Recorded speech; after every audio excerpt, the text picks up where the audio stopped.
Hello kids, how are you all? Fine. Today we are going to continue our unit 5 with new chapter Rip Van Winkle. Rip Van Winkle is the story of a good-natured but lazy man. It is a story of a man named Rip Van Winkle. He was very good-natured but very lazy man who goes away into the hills and falls asleep. This is the story about that Rip Van Winkle, which goes away into the hills and falls asleep there. When he awakens 20 years later, और जब वो उठा तो how many years passed? 20 years. Rip finds that quite a few things have changed, and what he found that few things have changed. Let's see the chapter in detail. Many years ago, at the hills of the Catskill Mountains was a little village. Catskill नाम के mountain के नीचे यानी mountain के आसपास वाले area में एक छोटा सा विलेज था. In the village lived a simple good natured fellow named Rip Van Winkle. और उस विलेज में एक बहुत ही गुड नेचर्ड फेलो मीन्स बहुत ही अच्छे नेचर वाला एक इंसान था जिसका नेम था Rip Van Winkle. He was a kind neighbour ready to help anyone. Everyone in the village liked him. He was liked by everyone in the village because he was very kind by nature and ready to help anyone. The children of the village shouted with joy whenever they saw him because he played with them. He taught them to fly kites and shoot marbles and told them long stories. Children of that village also loved Rip Van Winkle because he was very childish with them. He played with them. He taught them how to fly kites and shoot marbles and even told them long stories. The only problem with Rip was that he was very lazy. He did no work on his own farm and just idled away his time. Only the problem with Rip was that he was very lazy. वो बहुत ही आलसी था. Even वो अपने farm की भी देखभाल नहीं करता था. And just idled away his time. Idled means wasted, and he just wasted his time. His fences were falling to pieces. His cow was going astray. उसकी जो fences थी, फील्ड के जो फेंस थे वो भी टूट फूट गए थे. And his cow was going astray.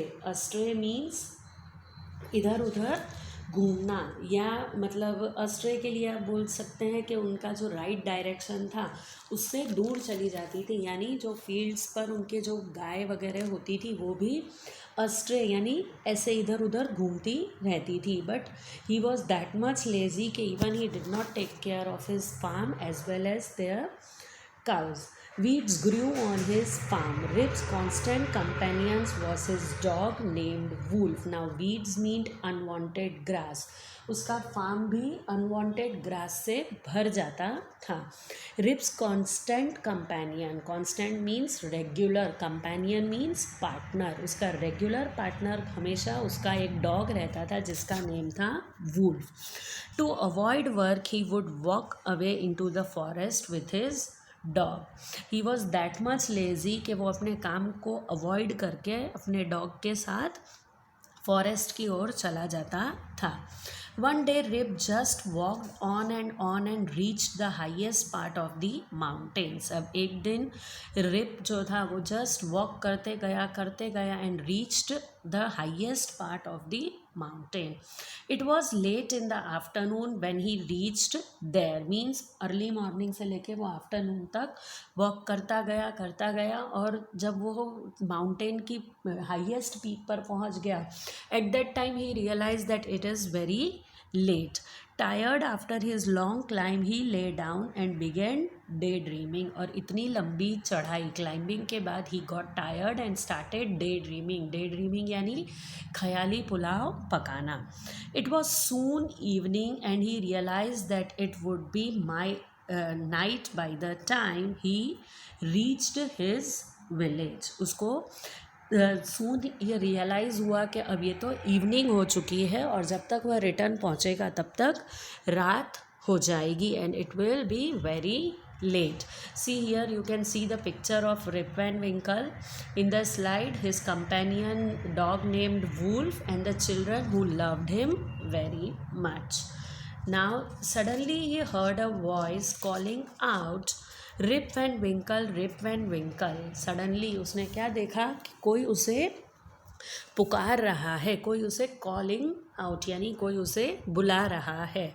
He looked around and saw a short old man with thick hair and a grizzled beard walking towards him with a barrel. और उसने क्या देखा, उसने मुड़ के तुरंत देखा कि एक छोटा सा बूढ़ा सा और मोटे से बालों वाला और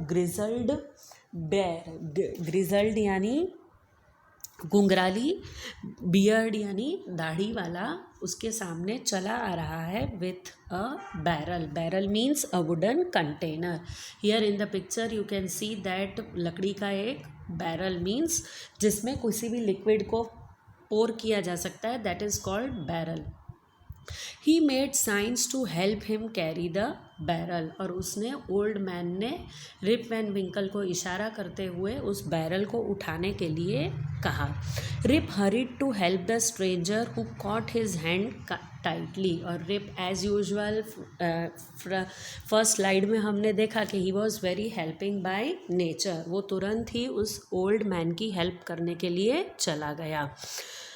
और जैसे ही उसने हेल्प करने के लिए हाथ आगे बढ़ाया, उस ओल्ड मैन ने उसका हाथ पकड़ लिया. Together they reached a place where there were some more odd looking man playing 9 pins. और जैसे ही वो पकड़ लिया गया तब वो दोनों के दोनों साथ में आगे वॉक करने लगे. और सून दे रीच्ड अ प्लेस, वो ऐसी जगह पर पहुंच गए जहां पर सम मोर ऑड लुकिंग मैन यानी विचित्र से दिखने वाले लोग और थे वहाँ पर, जो लोग 9 पिन्स खेल रहे थे.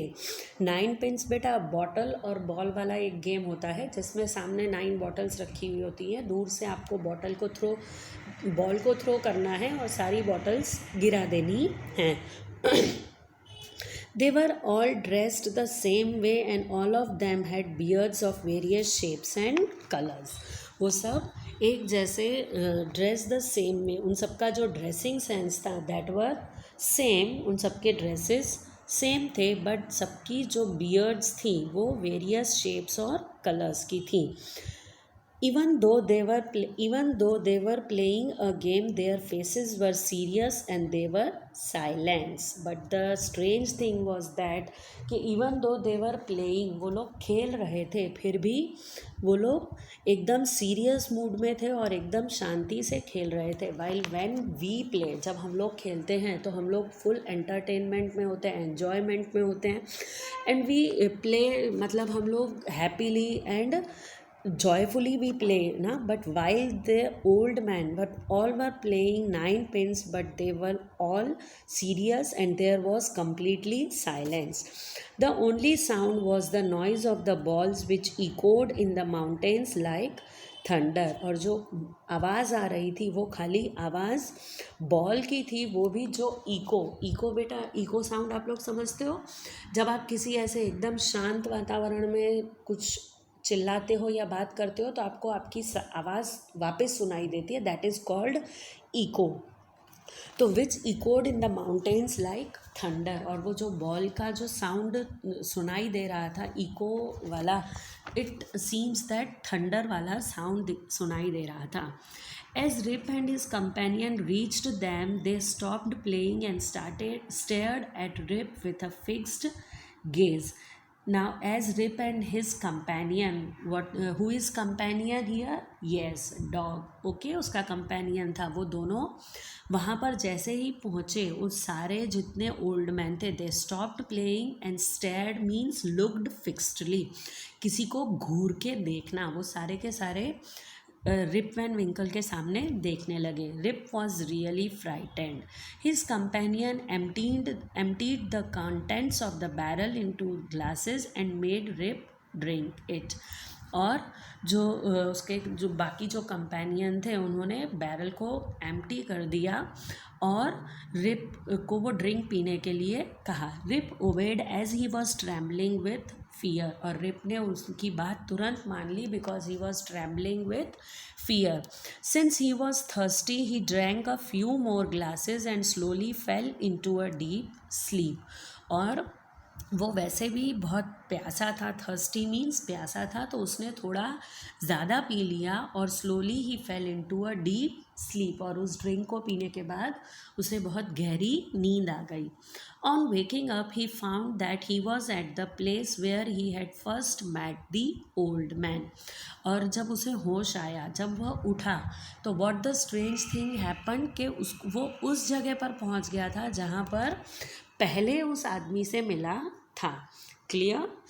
He rubbed his eyes. It was a bright sunny morning. Surely I have not slept here all night, thought Rip. अब उसने, हम उठते रब्ड यानी अपनी आँखों को मसलना, उसने अपनी आँखों को मसला. It was a bright sunny morning. और कैसा टाइम था? मॉर्निंग का टाइम था. Surely I have not slept here all night. And he thought के जहाँ तक मुझे पता है, श्योरली मैं यहाँ पर पूरी रात नहीं सोया हूँ. He looked around for Wolf. Now who was Wolf here? His companion dog. Clear? वो अपने डॉग को इधर उधर देखने लगा. But he was nowhere. वो कहीं भी नहीं था. Rip whistled for him. Wolf Wolf, he then shouted. No dog was to be seen. Where has this dog gone? He muttered to himself. वो अपने आप से लो वॉइस में बोलने लगा कि यह डॉग कहाँ चला गया है. He began to descend the mountain to go back to his village. Descend means to move down. वो वापस पहाड़ी पर से, माउंटेन पर से नीचे उतरने लगा विलेज में आने के लिए. As he neared the village, he met a number of people, but he didn't know any of them. वो जैसे जैसे विलेज के नज़दीक आया, बहुत सारे उसे लोग मिले, बट वो किसी को भी पहचानता नहीं था. The villager also stared at him equally surprised. और विलेजर्स जो थे वो भी उसे एकदम सरप्राइजली देख रहे थे, बिकॉज कोई एक दूसरे को पहचान नहीं रहे थे. Who is this man? Said one. और आपस में लोग एक दूसरे से बात करने लगे कि यह आदमी कौन है. I have never seen him before, said another. Look at his long white beard and his wrinkled face. तभी दूसरे ने क्या बोला कि मैंने इसे कभी नहीं देखा है. इसकी वाइट बियर्ड यानी उसकी वाइट कलर की लंबी बियर्ड को देखो, और उसका मुरझा झुर्रियाँ पड़ा हुआ. रिंकल्ड यानी स्लाइड फोल्ड. जब आप एज हो जाती है, आप देखेंगे एज के बाद आपकी फेस पर, आपकी बॉडी पे झुर्रियाँ पड़ जाती हैं, तो रिंकल्ड फेस कहा जाता है उसे. On hearing this, Rip stroked his chin, and to his astonishment, he found his beard had grown a foot long, and it was all white. और जब रिप वैन विंकल ने यह सुना, तो उसने अपना स्ट्रोक्ड यानी टू रब जेंटली, उसने अपने चिन यानी गाल को थोड़ा सा हिला के देखा. And to his astonishment, astonishment means very much surprised. And he also got surprised when he found that his beard was completely white and a foot long. एक फुट जितनी लंबी उसकी दाढ़ी हो गई थी, और वो भी सारी सफ़ेद. An old woman walked up to him and looked at his face for a moment. तभी एक ओल्ड वुमेन उसके नज़दीक आई और वो उसके चेहरे को देखने लगी. Then she exclaimed, she surprised with joy. Exclaimed यानी एक्सक्लेमेटरी मीन्स सरप्राइज्ड होकर वह बोली, it is Rip Van Winkle, के यह तो रिप वैन विंकल है. Welcome home again old neighbour, where have you been these 20 long years. Means वो drink पीने के बाद वहाँ माउंटेन पर ही 20 ईयर्स तक सो गया था. Clear? So this is the story adapted from the legend of Rip Van Winkle, written by Washington Irving. Clear? Hope you understand the story and enjoyed.